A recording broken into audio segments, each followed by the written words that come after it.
In this segment, Stephanie Miller is joined by Glenn Kirschner.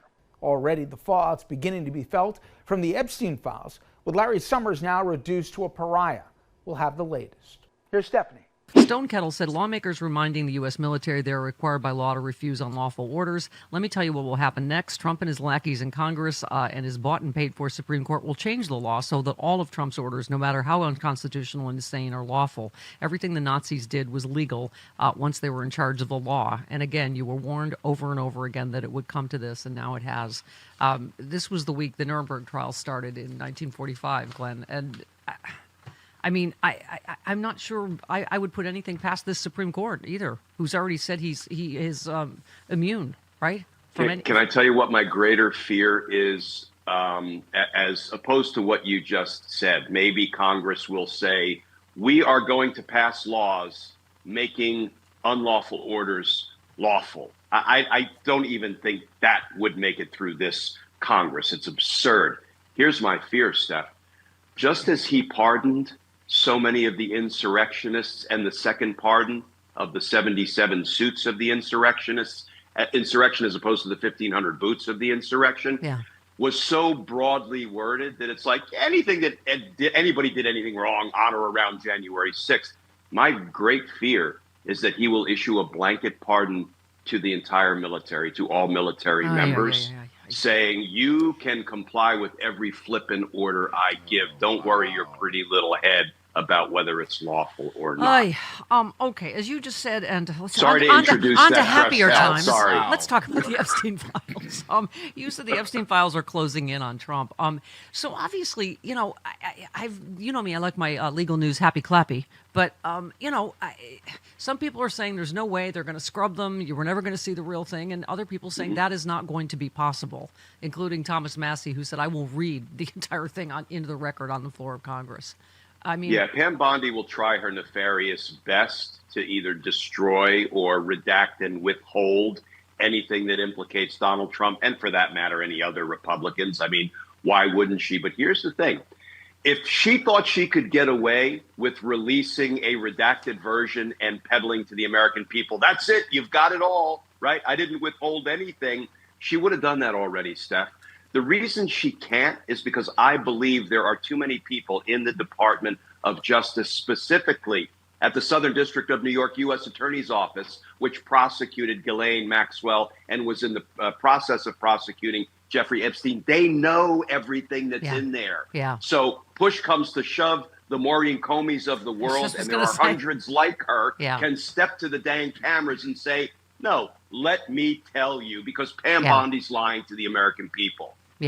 And speaking of Comeys, so, dear God, you wrote about this. Judge Curry said Thursday portions of the grand jury proceedings leading up to James Comey's indictment were missing in what attorney and legal analyst Glenn Kirschner told Newsweek felt like a bit of a bombshell. He added the revelation led him to think of the missing Nixon tapes during the Watergate scandal.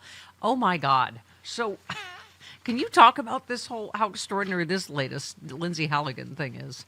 And then I was in court in Alexandria 2 days ago in the Comey hearing that Judge Nachmanoff presided over. And it was a bloodbath for the prosecutors. Finally, he told Lindsay Halligan, Miss Halligan stepped to the podium and made her speak for the first time in any of these cases. And that didn't go so good for Lindsay or the Department of Justice.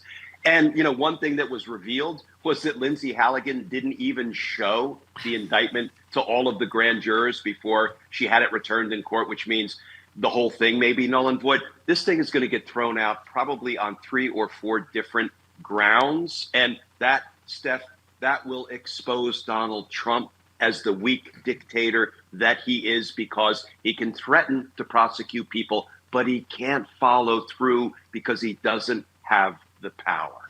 Well, yeah, and this other thing. So she lashed out at the judge in the case, saying that he insinuated she was a puppet. He didn't say that, of course, as you know. So there were these tense moments in the courtroom over this explosive revelation you just talked about, not showing the final indictment to the full grand jury. And so he asked the other attorney. So Ms. Halligan was the stalking horse, or to use a different word, a puppet for the president. He was asking, he wasn't calling her. So then, and then Halligan goes to the New York Post. Doesn't say it in court or what. He said he referred to me as a puppet. That doesn't change the facts or the law. Oh my God, we're in another no puppet.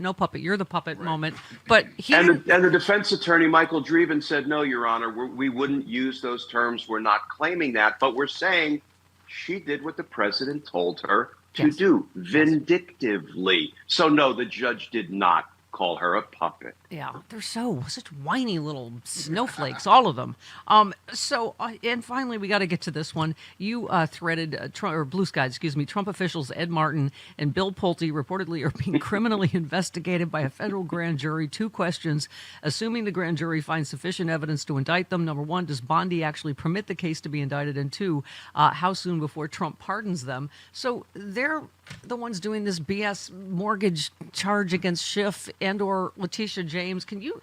I couldn't even. I was trying to even understand this story. I'm like, oh my God, there's such massive incompetence, right? So they're a federal grand jury investigating whether they appointed unauthorized people, right, to help in mortgage fraud investigations of Trump's critics.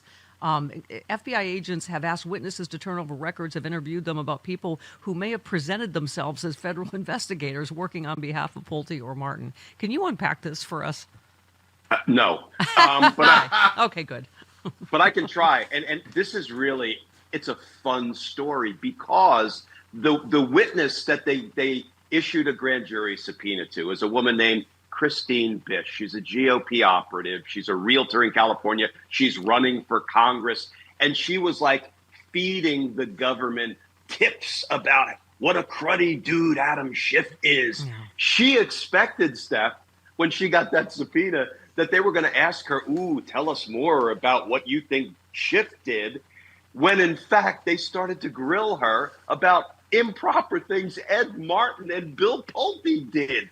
This is delicious. Now, does it actually come to fruition with a criminal indictment of Ed Martin and Bill Pulte? I sure as heck hope so, if the evidence supports it. And if it does, as I said in that post, does Pam Bondi authorize the indictment? Does Donald Trump not pardon his flunkies? I mean, who knows? But all I know is I'm embracing the moment, and I am so pleased that the career prosecutors at the Maryland United States Attorney's Office are actually following the facts. Yep. If those facts lead to Ed Martin and Bill Pulte committing crimes to try to frame Adam Schiff and others. Well, that's the thing. When I read this, I was like, wow, if Trump's DOJ is investigating these stooges, these Trump stooges, this must be really bad. I mean, it's incompetence upon incompetence.